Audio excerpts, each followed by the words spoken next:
ইসলাম ধর্মগুরু মোহাম্মদ সাল্লাল্লাহু আলাইহি সাল্লাম একজন খুনি এবং তিনি তার অনুসারীদেরকে খুন করতে বলেছেন। যদি তাই না হয় তাহলে কেন কোরআনে অন্য ধর্মের মানুষদের হত্যা করতে বলেছেন? যাদের এই বিষয় নিয়ে অভিযোগ, আজকের ভিডিও তাদের জন্য। ইসলাম ধর্মের পবিত্র ধর্মগ্রন্থ কোরআনের সূরা আত-তাওবার 5 নম্বর আয়াতে স্পষ্ট বলে, তারপর এই নিষিদ্ধ মাস অতিক্রান্ত হয়ে গেলে মুশরিকদের যেখানে পাও সেখানেই হত্যা করো, তাদেরকে পাকড়াও করো, তাদেরকে ঘেরাও করো, তাদের অপেক্ষায় প্রত্যেক ঘাটিতে ওত পেতে বসে থাকো। কিন্তু তারা যদি তওবা করে, নামাজ প্রতিষ্ঠা করে, যাকাত আদায় করে, তাহলে তাদের পথ ছেড়ে দাও। নিশ্চয়ই আল্লাহ বড়ই ক্ষমাশীল এবং বড়ই দয়ালু। ঠিক এই আয়াতের জন্য সমস্ত মানুষ মুসলিমদেরকে হত্যাকারী বা বিশ্ব নবী সাল্লাল্লাহু আলাইহি সাল্লামকে হত্যাকারী বলে আখ্যায়িত করেন এবং সমগ্র মানুষ মনে করেন ইসলাম ধর্ম হত্যা করতে শেখায়। চলুন এই সূরা সম্পর্কে একটু বিস্তারিত আলোচনা করি। এই সূরা একমাত্র সূরা যে সূরার প্রথমে বিসমিল্লাহ বলে শুরু করেননি, কিন্তু এটা সত্যি এই সূরার 5 নম্বর আয়াতে স্পষ্ট মুশরিকদের হত্যা করার কথা বলা হয়েছে। এবার আসি মুশরিক কাদের বলা হয়। মুশরিক শব্দটি এসেছে আরবি শব্দ শিরক থেকে, যার অর্থ আল্লাহর সঙ্গে কাউকে শরীক করা। অর্থাৎ ইসলামের প্রাথমিক যুগে মক্কার কুরাইশ বংশের যারা মূর্তি পূজা করতেন তাদেরকেই প্রধানত মুশরিক বলা হতো। তবে তারা বিশ্বাস করত আল্লাহ সৃষ্টিকর্তা, কিন্তু তাদের ধারণা ছিল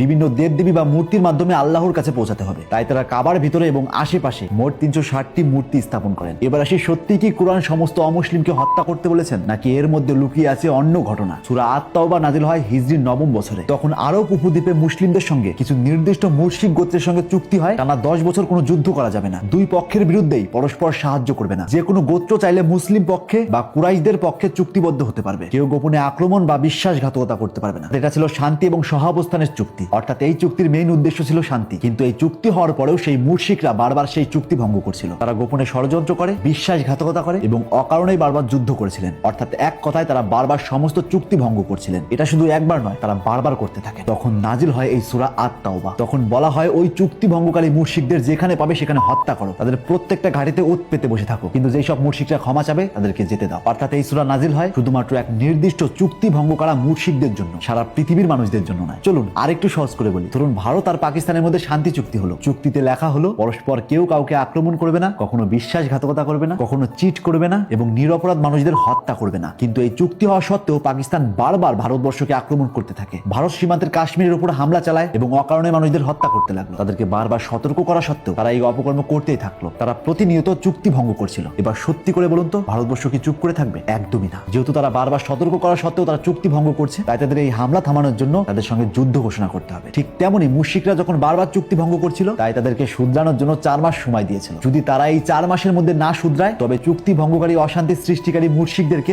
যেখানে পাবে সেখানেই হত্যা করা হবে। চলুন আর একটা উদাহরণ দিই। ধরুন একদল ক্রিমিনাল যারা প্রতিনিয়ত অপকর্ম করেই চলছে। প্রশাসন তাদেরকে বারবার সতর্ক করেছে, তবুও তারা কোনো রকমের বদলায়নি, বরং অপকর্ম বেড়েই চলছে। একটা সময় পর পুলিশদের সঙ্গে তাদের চুক্তি হয়, তারা আত্মসমর্পণ করবে, কিন্তু এই চুক্তি হওয়ার পরেও তারা বারবার অপকর্ম করতেই থাকে। এবার বলুন এই অপকর্ম থামানোর জন্য পুলিশ কি করবে? নিশ্চয়ই পুলিশ তাদেরকে যেখানে দেখবে সেখানে ইনকাউন্টার করবে। ঠিক ওই সূরার মাধ্যমেও ওই নির্দিষ্ট জাতি মুশরিকদেরকে সতর্ক করেছিলেন, যাতে তারা আর অপকর্ম না করে শান্তি নিয়ে আসে। অর্থাৎ এখান থেকে জলের মতো পরিষ্কার। কুরআন বা মুহাম্মদ সাল্লাল্লাহু আলাইহি সাল্লাম কখনো নিরপরাধ মানুষ, হোক সে ইহুদি বা হোক সে মুশরিক, তাদেরকে কখনো হত্যা করতে বলেননি, বরং তিনি সমস্ত মানুষকে ভালোবাসতেন। যদি মুসলিম ধর্মগুরু মুহাম্মদ সাল্লাল্লাহু আলাইহি সাল্লাম সত্যিই মানুষকে না ভালোবাসতেন, তবে সূরা আল কাফিরুনের 6 নম্বর আয়াতে কেনই বা বলবেন তোমাদের ধর্ম তোমাদের, আমার ধর্ম আমার? সূরা আল আনআমের 108 নম্বর আয়াতেই বা কেন বলবেন তারা আল্লাহ ছাড়া যাকে ডাকে তোমরা তাদের গালি দিও না? তাহলে তারা অজ্ঞাতবশত আল্লাহকে গালি দেবে। এবং সহিহ বুখারীর এক হাদিসে পাওয়া যায়, যে ব্যক্তি কোনো অমুসলিম নাগরিককে হত্যা করবে সে জান্নাতের সুগন্ধও পাবে না। আর এক হাদিস থেকে পাওয়া যায়, এক ইহুদি বালক অসুস্থ হলে নবী করিম সাল্লাল্লাহু আলাইহি সাল্লাম তাকে দেখতে যান। এবং আর এক হাদিস থেকে পাওয়া যায়, যে ব্যক্তি কোনো অমুসলিম নাগরিককে হত্যা করে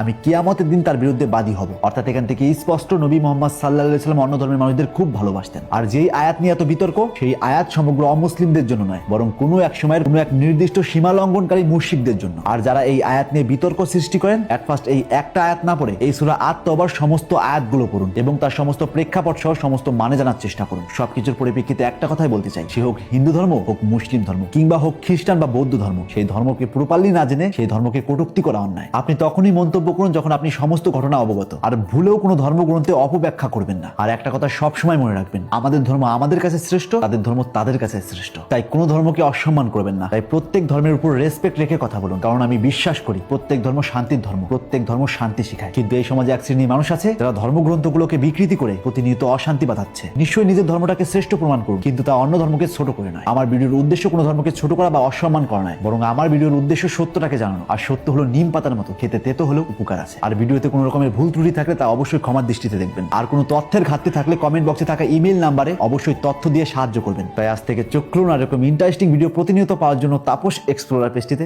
ফলো দিয়ে রাখুন।